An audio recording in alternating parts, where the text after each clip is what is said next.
ఆ అభాగ్యురాలు తులసి కథ మొత్తం చదివాను. కొద్దే ఉంది. ఆ రాస్కెల్ ఎవడో గాని వాణ్ణి పబ్లిక్ గా ఉరి తీయాలి. ఒక ఆడపిల్ల శీల గురించి అంత చీపుగా మాట్లాడడానికి మీకు సిగ్గనిపించడం లేదా? తులసి స్టేట్మెంట్ రికార్డ్ చేయాలి. మాట్లాడే కండిషన్లోనే ఉందా?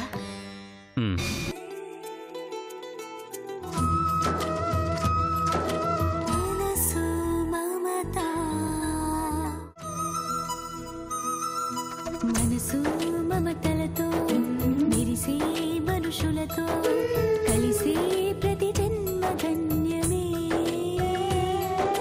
సిరులు సొగసులతో మునిగే బ్రతుకులలో మిగిలేదొక వింత శూన్యమే. అనురాగాన్ని కొనరా అంటే ఇలలో దానికి వెలకట్టేసిరి.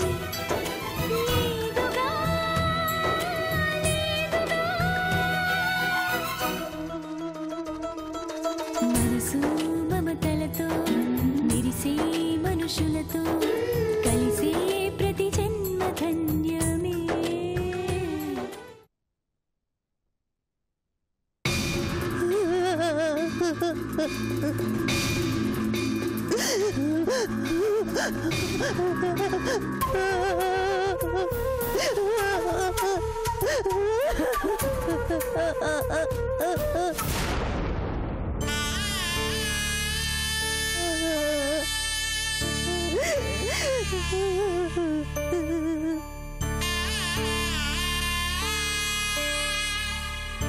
డాక్టర్,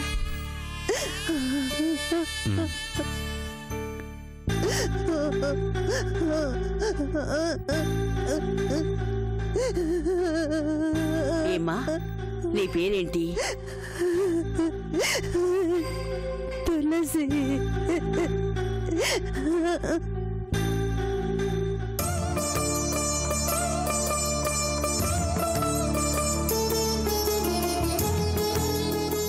పాపం చిన్నపిల్ల కదా. అవును, college student, degree final year అట. దారుణం, అమానుషం, రాక్షసత్వం. ఎందుకు కళ్యాణిలా జరుగుతోంది? నేరస్తులకి భయం అనేది తగ్గిపోయింది కాబట్టి.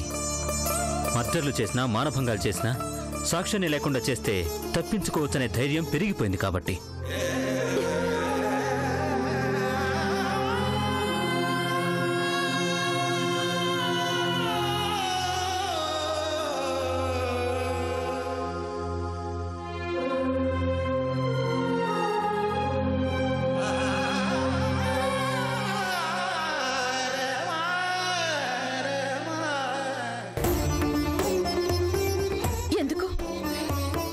కళ్యాణ్, ఈ లోకంలో ఆడపిల్లగా పుట్టడమే నేరమా, శాపమా?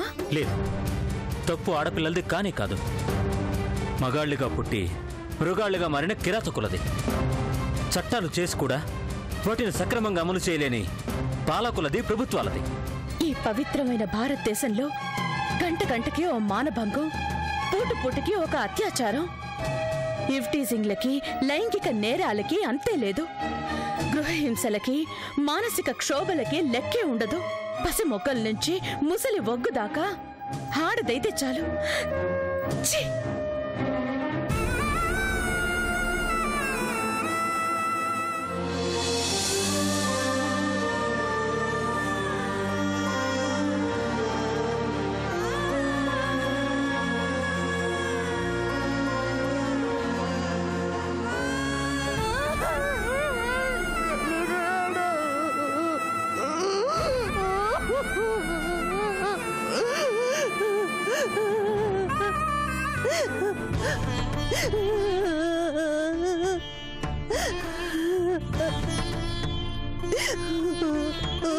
ఊరుకోమ్మా.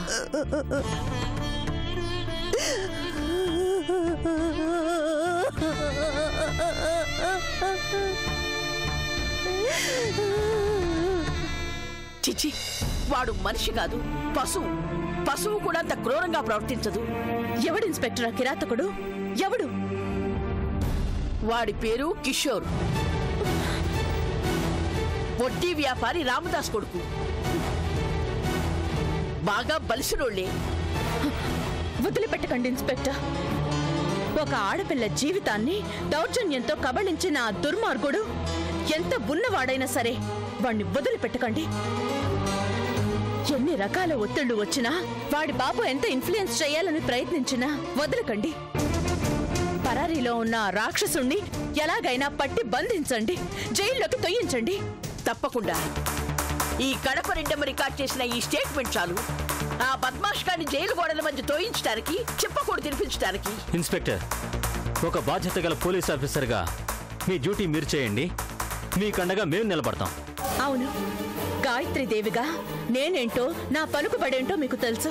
అవసరమైతే మీ పోలీస్ కమిషనర్తో మాట్లాడతాను. ఇంకా కావాలంటే హోమ్ మినిస్టర్ అపాయింట్మెంట్ వెంటనే తీసుకుంటాను. ఎలాంటి రాజకీయ ఒత్తిళ్లు, ఇన్ఫ్లుయెన్స్లు రాకుండా చేస్తాను.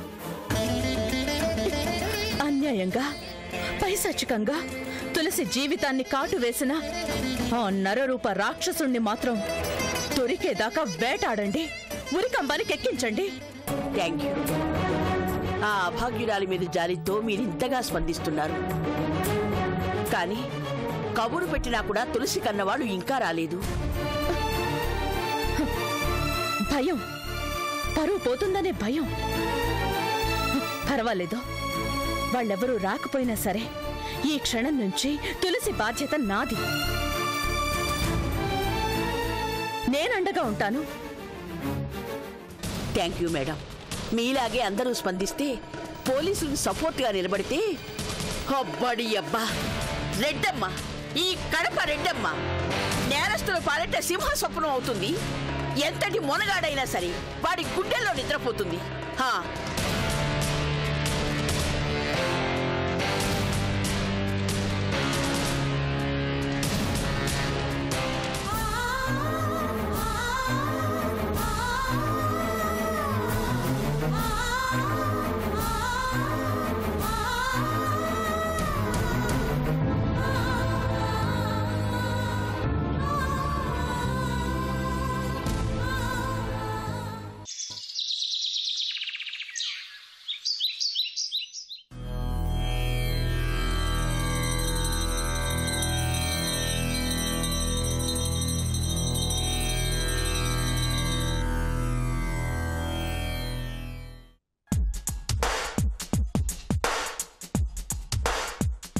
ఓ ముక్కోడి దేవతలారా, ఒక్క మొక్కలో చెప్పుకోవాలంటే ఈ రామదాసునే, ఈ వడ్డీ రామదాసునే కాస్త అనుగ్రహించండి.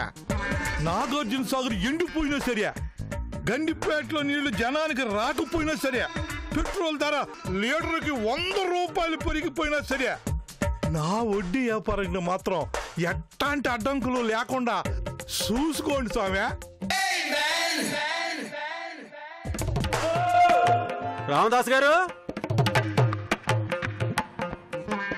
రామదాస్ గారు, వస్తున్నా.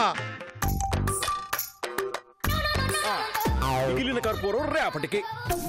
అబ్బాబాబాబా, ఏమయ్యా చెవు కోసిన మేకల అట్టారుతావేంది? పూజలో ఉంటేను కాసేపు ఉండలేవా ఏంది? నేను ఆగుదామన్నా, అవసరం ఆగనిచ్చేలా లేదండి. మాట్లాడక మరి, పూజ మధ్యలో లేతే కళ్ళు పోతాయి, అర్థం చేసుకో. రామదాస్ గారు, నాకు తెలియగడుగుతాను, ఎంతమంది దేవుళ్ళ ఫోటోలు ఎందుకు పెట్టారండి? ఒక దేవుడు కాకపోతే మరుగు దేవుడు, ఆ దేవత కాకపోతే ఈ దేవత. ఇప్పుడా ఏ పుట్టలో ఏ పావుందో తెలియనట్టే ఏ దేవుడు ఎప్పుడు కరుణిస్తాడో తెలిసావదు కదా. అందుకే అడ్వాన్స్ గా అందరినీ లైన్ లో పెట్టుకున్నాను. ఇన్ని రాళ్లలో ఏ ఒక్క రాయి అనుగ్రహించిన జన్మ ధన్యమైపోదా? ఓహో, అరటి పండు తొక్కొల్చినట్టు ఎంత బాగా చెప్పారండి. మాట్లాడుకు మరి. ఈ వడ్డీ రామదాసుతో మాటలు పెంచితే మూటలు ఖర్చు అయిపోతాయి, జాగ్రత్త. అంత మాట ఎందుకులేండి. అయితే చెప్పు, కూర్చో. ఎంత? 10,000 కావాలండి. 10% వడ్డీ అవుద్దా? తెలుసుగా నీకు? మొన్నటిదాకా 5 కదండి. పెరిగినాయి, ధరలన్నీ పెరిగినాయి. నా వడ్డీ రేటు పెరిగిందా? చస్తానా? అవసరం నాది, అవకాశం నీది. అమ్మో ధనలక్ష్మి, క్షేమంగా వెళ్ళి లాభంగా రా. నీ పుణ్యవాణి, ఈ 10,000 10 లక్షలు కావాలి.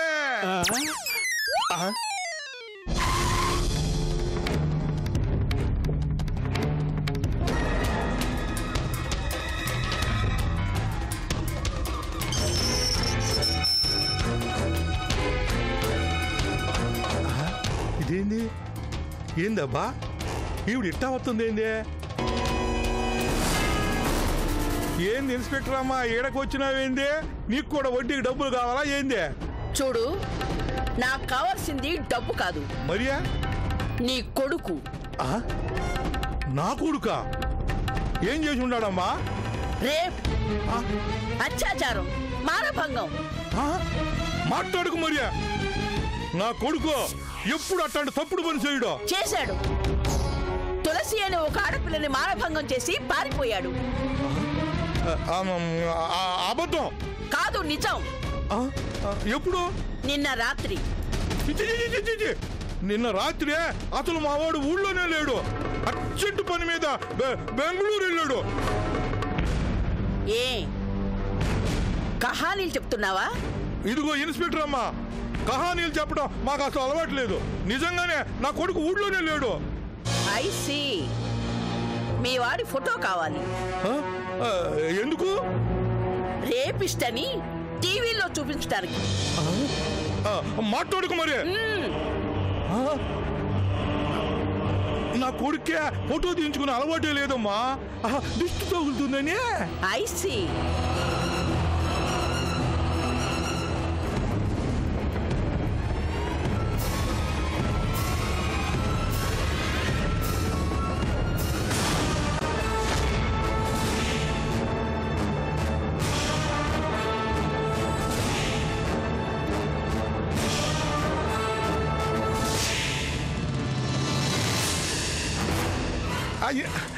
ఇన్స్పెక్టర్ అమ్మా, అది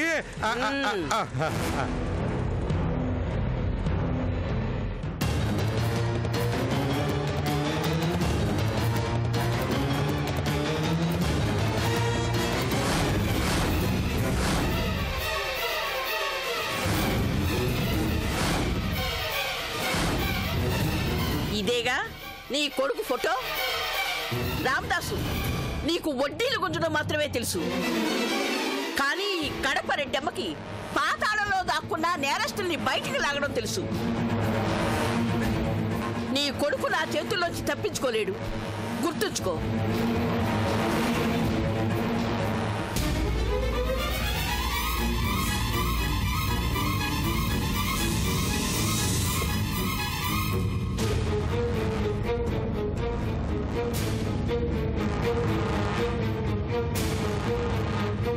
ఓ నాయనా, ఇది ఆడదు కాదు, ఆటం బాంబు. నిజంగానే అన్నంత పని చేసేలా ఉండదే.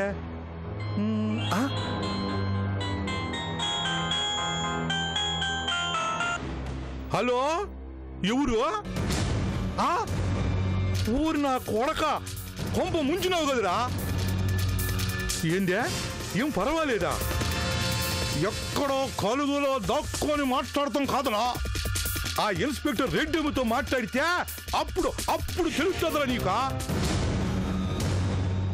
సర్లే గాని జాగ్రత్త. ఆ రెడ్డమ్మ, ఆ కడప రెడ్డమ్మ కనిపిస్తే చాలు చీల్చి చెండాడేలా ఉందే.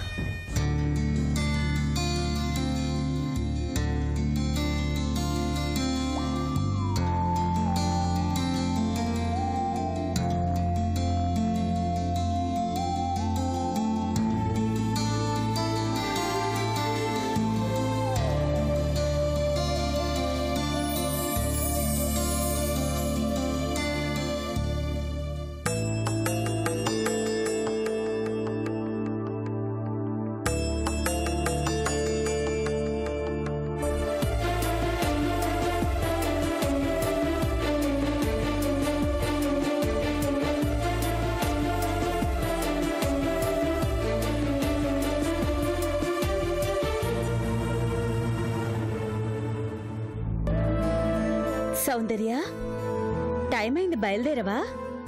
మేడం, అకౌంట్ స్టేట్మెంట్ ని ఈ రోజే పూర్తి చేయమన్నారు మేనేజర్ గారు. అందుకని నాకు కొంచెం లేట్ అవుతుంది. మీరు బయలుదేరండి. ఓ, ఇలా సిన్సియర్గా కష్టపడి పనిచేస్తే త్వరలోనే నీకు ప్రమోషన్ వస్తుంది. ప్రొసీడ్. Thank you madam.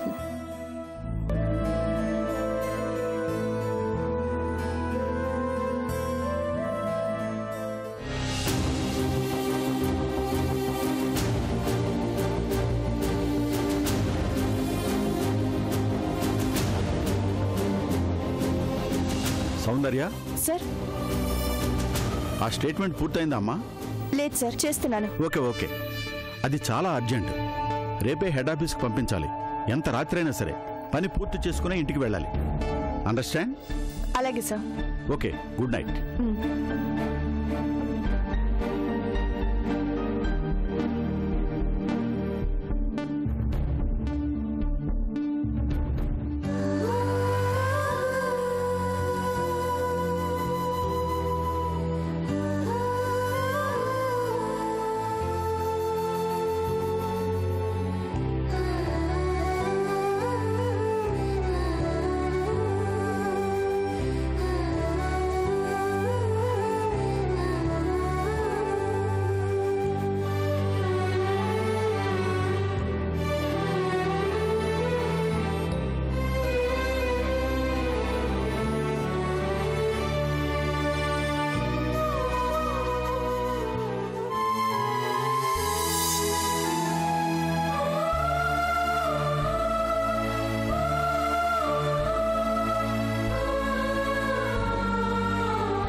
ఏమండి, మనం శుభకార్యం చెయ్యాలనుకున్నప్పుడు అన్ని సాంప్రదాయ ప్రకారం పద్ధతి ప్రకారం చెయ్యాలి.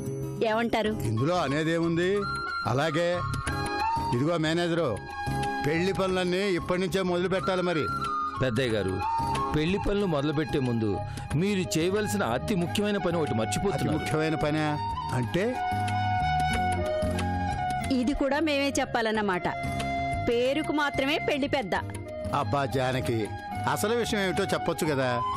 అయ్యా పెళ్లి పెద్దగారు, గాయత్రికి రాముకి పెళ్లి చేయాలనుకుంటున్నాం కదా. అవును, అనుకుంటున్నాం కదా. మరి అదే మనం అనుకుంటే సరిపోతుందా? రాము తరపు వాళ్లతో కూడా మనం వెళ్ళి మాట్లాడాలి కదా. ఓహో, అర్థమైంది. ఏమ్మా గాయత్రి, మాట్లాడమంటావా? మీ ఇష్టం. మీకు ఎలా బాగుంటుంది అనిపిస్తే అలాగే చేయండి.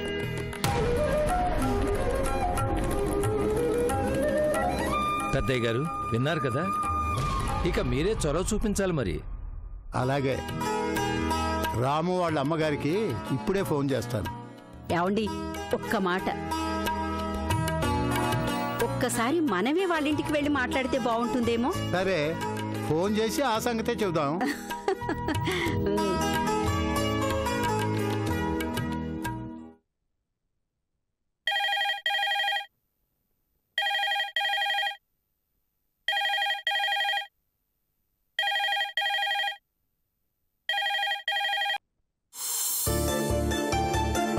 హలో. హలో, ఎవరు మాట్లాడేది? సార్, నేనేనండి, రాముని.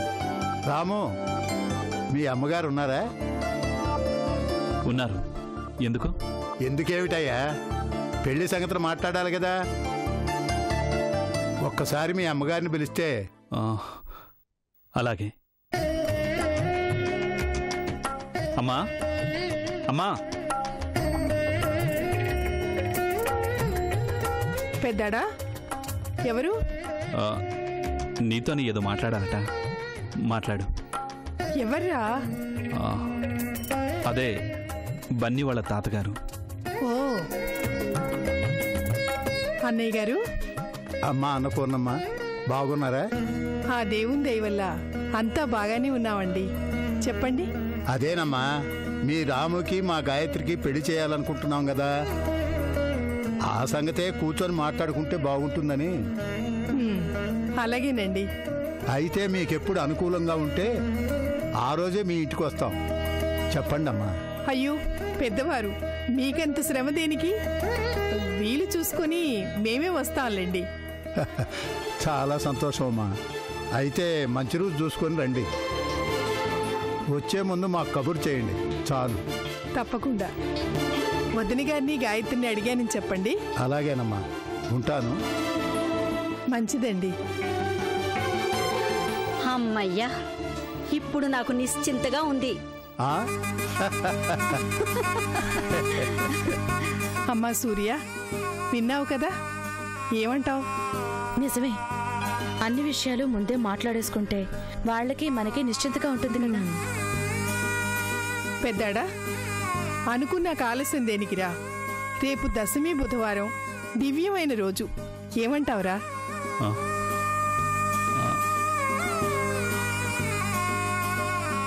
నీ ఇష్టం అమ్మా.